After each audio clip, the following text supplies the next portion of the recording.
Eu sou Cláudia Costin, sou presidente do Instituto Singularidades e presidente do Conselho do Instituto Salto. O Instituto Singularidades, ele é uma instituição que forma professores de uma maneira muito inovadora, centrada na prática, o que não prevalece no Brasil, né, na média das formações no Brasil.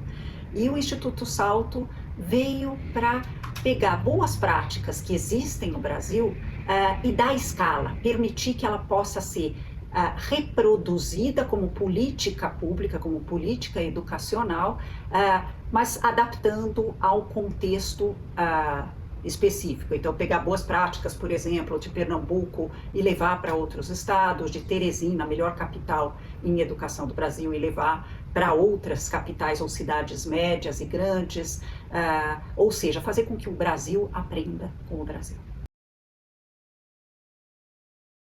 O PISA, para quem não conhece, é uma sigla que quer dizer Programa Internacional de Avaliação de Estudantes.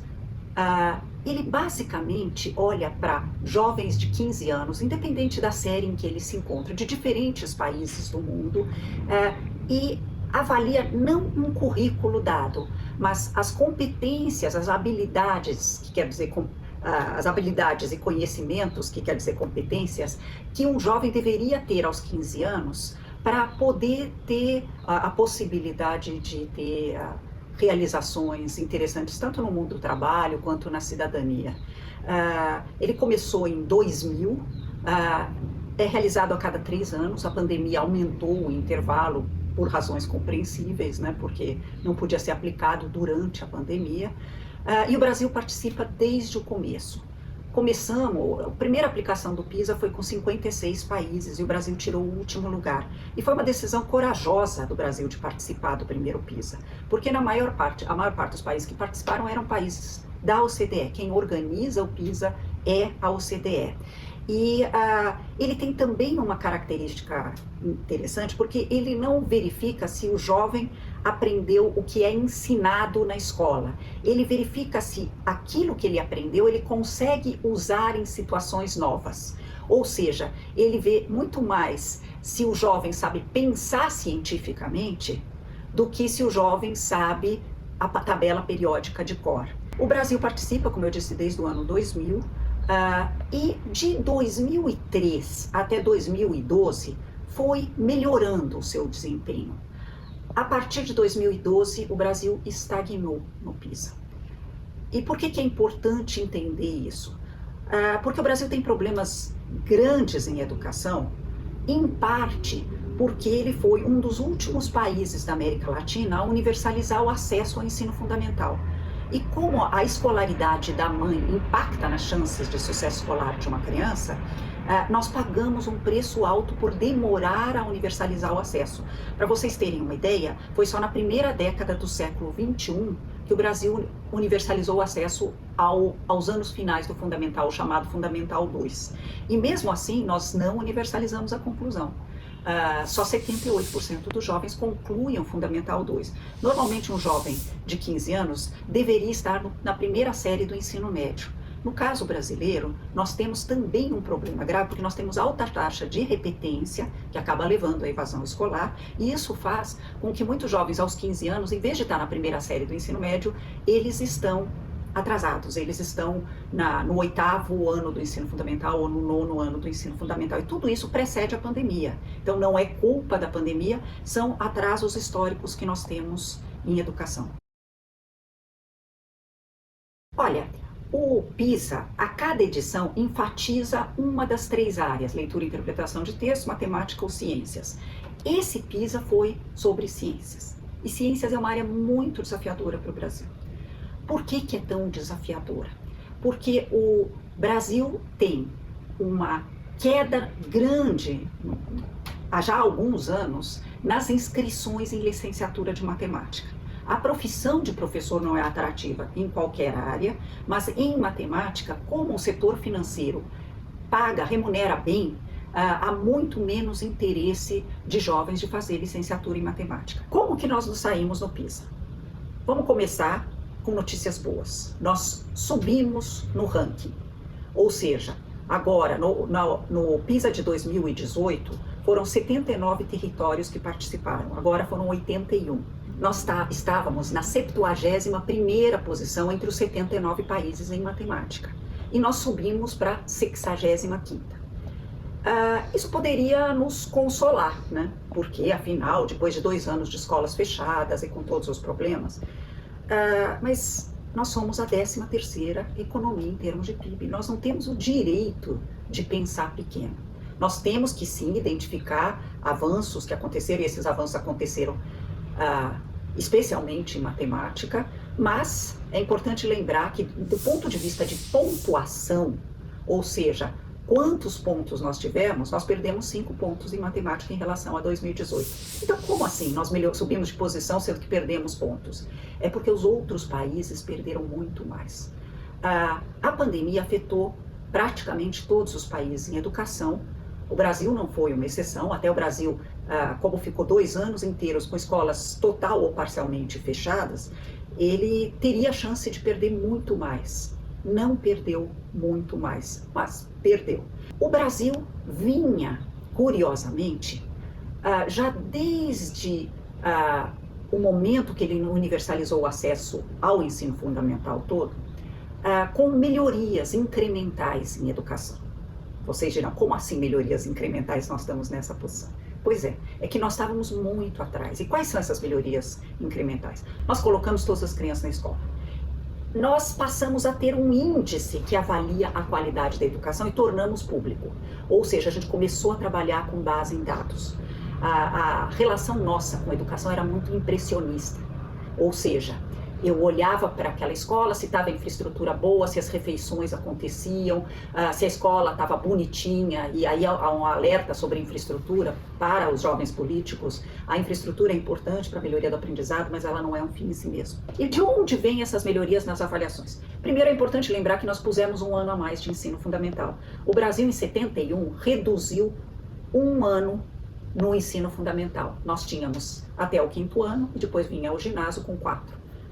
Nós colocamos no início mais 1 ano. Isso impactou não só nos anos iniciais, mas impactou também nos anos finais. Uma outra coisa que nós melhoramos foi de exigir, dentro da escolaridade básica, a pré-escola, ter as crianças de 4 e 5 os pais têm que mandar para a escola. Fizemos isso, isso é ótimo, mas por outro lado, fizemos o contrário do que fazem as escolas particulares. De uma certa maneira, proibimos que se alfabetize na pré-escola. Na fase que a criança é mais doida para aprender a ler, porque tem um interesse enorme por isso e que dá para fazer de forma lúdica, a gente achou que não podia. Isso começou a mudar mais recentemente. Então, nós fizemos uma decisão de política pública acertada, mas com uma visão muito poética do que é educação na primeira infância, achamos que já que a ênfase tem que ser no brincar, deve ser proibido ensinar consciência fonológica, ensinar o nome da letra, o som das letras, como qualquer pai de classe média, sem perceber, vai ensinando intuitivamente para os seus filhos. Isso fez com que a desigualdade educacional que já existia não diminuísse pela mera entrada das crianças de 4 e 5, mas ao longo do tempo passamos a mudar a estratégia em relação a isso. Outra coisa que a gente fez de correto, a meu ver, é passar a ter um currículo nacional. O que não está funcionando bem em termos de política docente? Primeiro, a baixíssima atratividade da profissão docente. O professor é um elemento central para melhorar a educação no Brasil. Então, remunerar melhor, valorizar profissionalmente e formar para a prática, que é algo que a gente precisa fazer. Teve, no entanto, um passo importante que a gente já deu em professor, que foi de estabelecer um piso. Tem a lei do piso que estabelece o mínimo que um professor deve ganhar. Isso é bastante positivo e estabelece um tempo para o professor planejar suas aulas. 1/3 do tempo é de atividades extra-classe. Ora, se o professor já tem contratos fragmentados, ele vai gastar esse tempo se locomovendo de um município para o outro para dar aula. Então, nós temos que não só alocar o professor a uma única escola, contratos de 40 horas, mas também fazer com que ele faça o seu planejamento dentro da escola, em contato com seus pares. Fazer isso de dia para a noite, mas a gente tem que avançar. E avançar na mesma medida em direção a escolas em tempo integral. De 7 a 8 horas de aula, a criança ou o jovem fica o dia inteiro na escola e pode ter uma educação muito mais mão na massa, muito mais reflexiva, muito melhor. Com isso a gente começa a mudar o quadro da educação, mas eu não teria completado tudo, eu falei em ser seletivo para o acesso aos cursos de licenciatura, mas tem uma coisa a mais. Os concursos públicos recrutam os professores só com uma prova teórica. Repito, nós precisamos dos maiores especialistas em como que um jovem aprende matemática e que ensine esse jovem a pensar matematicamente. Nós temos que avançar mais, e aqui eu acho que os candidatos, os futuros políticos vão ter que nos ajudar nisso, numa série de outras questões. É fazer a carreira de professor ser uma carreira que não o faça trabalhar em 3, 4 lugares, quer dizer, 40 horas. E não é 40 horas com a maior parte do tempo planejando. É muito importante olhar que a política pública tem que estar sempre focada no cidadão beneficiário da política. E que o professor é um ator importante, um agente importante, por isso ele tem que ser valorizado, mas ele não é a finalidade da política pública. Outro ponto importante na política pública é lembrar que as famílias têm um papel importante na educação. Mas que muitas famílias não aprenderam a como lidar com a educação escolar. E a escola muitas vezes não se adequa às famílias. Um educador não é só educador de criança, ele é educador das famílias. Como é que um pai pode, mesmo que analfabeto, criar um espaço para essa criança aprender, ou falando dos jovens, criar um certo nível de cobrança dentro da família que ele leve a sério a sua escolaridade. E para terminar, em políticas públicas, é remunerar a mais no cadastro único, aquele jovem que está lá no cadastro, que está abaixo da linha da pobreza, para que ele faça ensino em tempo integral, para que ele possa, de fato, ficar na escola o dia inteiro e não vá para trabalho precarizado. É importante entender que se esse jovem não terminar um ensino médio de qualidade, os postos de trabalho disponíveis para ele vão ser todos automatizados pela revolução digital, pela inteligência artificial, e ele vai ser um candidato eterno a trabalhos precarizados ou até ao que eufemisticamente alguns chamam de economia paralela. E por último, eu diria que a pior coisa que pode acontecer com crianças e jovens no meio de vulnerabilidade é fazer a mesma coisa que a gente faz muitas vezes com os professores, é ter piedade, peninha dos alunos, em vez de altas expectativas de aprendizagem para todos. Se a gente realmente quer que essas crianças aprendam de verdade, nós temos que combinar altas expectativas de aprendizagem com todo o suporte para aprender que essas crianças e jovens precisam, que pode vir inclusive de outras políticas públicas, como a política de desenvolvimento social e a política de saúde.